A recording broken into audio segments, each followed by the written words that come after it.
नमस्कार दोस्तों, DND classes में आपका स्वागत है। आज हम स्टैटिक जीके के महत्वपूर्ण 10 प्रश्नों को देखेंगे जो कि हमारी आगामी प्रतियोगी परीक्षाओं के लिए महत्वपूर्ण साबित होंगे। तो आज का हमारा पहला प्रश्न हम देखते हैं। तो आज का पहला प्रश्न है, टिहरी बांध कहाँ स्थित है? तो इसका उत्तर हो जाएगा उत्तराखंड में टिहरी बांध बना हुआ है। अगर हम ओडिशा की बात करें तो ओडिशा में बांध बना हुआ है हीराकुंड बांध, जो कि महानदी पर बना हुआ है। मध्य प्रदेश की अगर हम बात करें तो नर्मदा नदी पर ओंकारेश्वर बांध बना हुआ है। गुजरात की अगर हम बात करें तो गुजरात में बांध बना हुआ है सरदार सरोवर बांध, जो कि नर्मदा नदी पर बना हुआ है। अगला प्रश्न हम देखते हैं। अगला प्रश्न है, नीति आयोग की स्थापना किस वर्ष हुई? तो नीति आयोग की स्थापना 2015 में हुई थी। 1 जनवरी 2015 को नीति आयोग की स्थापना हुई थी। नीति आयोग के अध्यक्ष स्वयं प्रधानमंत्री होते हैं। अगर नीति आयोग के उपाध्यक्ष की बात करें तो नीति आयोग के उपाध्यक्ष हैं सुमन बेरी हैं नीति आयोग के उपाध्यक्ष। अगर हम बात करें इसके सीईओ की तो सीईओ है परमेश्वर अय्यर, जिसका हमें ध्यान रखना है।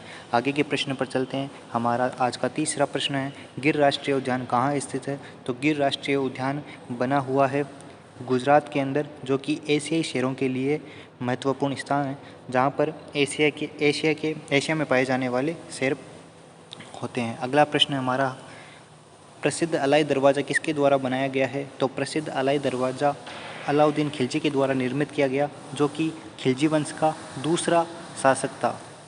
अगर हम अलाउद्दीन खिलजी की बात करें तो अलाउद्दीन खिलजी की मौत का कारण जलोदर नामक रोग था, जिसके कारण उसकी मृत्यु हुई। आगे के प्रश्न पर चलते हैं। विंग्स ऑफ फायर किसकी पुस्तक का नाम है? तो wings of fire APJ Abdul Kalam की पुस्तक का नाम है, जिनको हम सभी जानते हैं, भारत के मिसाइल मैन के रूप में जाने जाते हैं। भारत के पूर्व राष्ट्रपति भी रह चुके हैं। इनका कार्यकाल 2002 से 2007 के बीच था।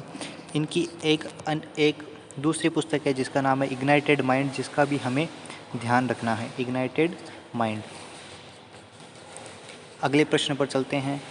आज का हमारा अगला प्रश्न है, मौलिक कर्तव्यों को किस देश से ग्रहण किया गया? तो मौलिक कर्तव्यों को रूस देश से ग्रहण किया गया है। मौलिक कर्तव्य संविधान में 42वें central amendment constitution amendment CA के द्वारा जोड़ा गया। अगर हम इसकी संशोधन की बात करें तो 1976 में यह संशोधन आया था। अगर हम बात करें समिति की तो समिति थी सरदार स्वर्ण सिंह समिति। आगे के प्रश्न पर चलते हैं। इसके लिए एक जानकारी और महत्वपूर्ण नोट कर लें कि ऑस्ट्रेलिया से क्या लिए गए? तो प्रस्तावना की भाषा ऑस्ट्रेलिया से ली गई है। आगे के प्रश्न पर चलते हैं। आज का हमारा 7वां प्रश्न है, काबुल लामजाओ नेशनल पार्क किस राज्य में स्थित है? तो इसका हमें ध्यान रखना है कि काबुल लामजाओ राष्ट्रीय पार्क मणिपुर राज्य में स्थित है।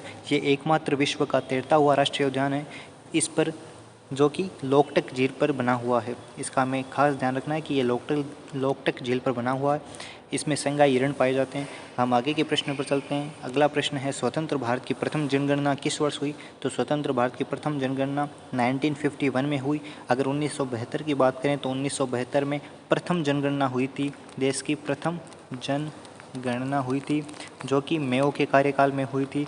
आगे की बात करें तो 1981 में रिपन के कार्यकाल में 10 के आधार पर जनगणना हुई थी।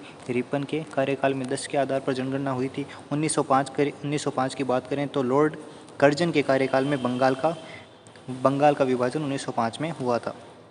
ये हमें ध्यान रखना है। आगे के प्रश्न पर चलते हैं। आज का हमारा अगला प्रश्न है, गुगली व चाइनामैन शब्द किस खेल से संबंधित है? तो इसका उत्तर हमें याद रखना है, क्रिकेट से गुगली व चाइनामैन शब्द संबंधित है। आईसीसी का मुख्यालय अगर हम बात करें तो दुबई यूएई के अंदर आईसीसी का मुख्यालय है। बीसीसीआई की बात करें तो बीसीसीआई का मुख्यालय वानखेड़े स्टेडियम मुंबई के अंदर बना हुआ है। ये हमें ध्यान रखना है। आगे के प्रश्न पर चलते हैं। अगला प्रश्न है, बंगाल का प्रथम गवर्नर कौन था? तो बंगाल का प्रथम गवर्नर हमें ध्यान रखना है, रॉबर्ट क्लाइव बंगाल का प्रथम गवर्नर था। हमें ये ध्यान रखना है।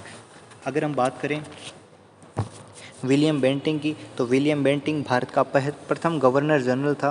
भारत का प्रथम गवर्नर जनरल था विलियम बेंटिंग। अगर हम बात करें वॉरेन हेस्टिंग्स की तो वॉरेन हेस्टिंग्स बंगाल का प्रथम जीजी था, मतलब गवर्नर जनरल था। अगर कैनिंग की बात करें तो कैनिंग भारत का प्रथम वाइसराय था। ये हमें ध्यान रखना है। तो दोस्तों आज के लिए बस इतना ही। अगर आपको हमारी क्लास पसंद आई तो इसे लाइक ज़रूर कीजिएगा और इस क्लास को अपने दोस्तों के साथ ज़रूर शेयर करिएगा जो कि कंपटीशन एग्ज़ाम की तैयारी करते हैं। धन्यवाद।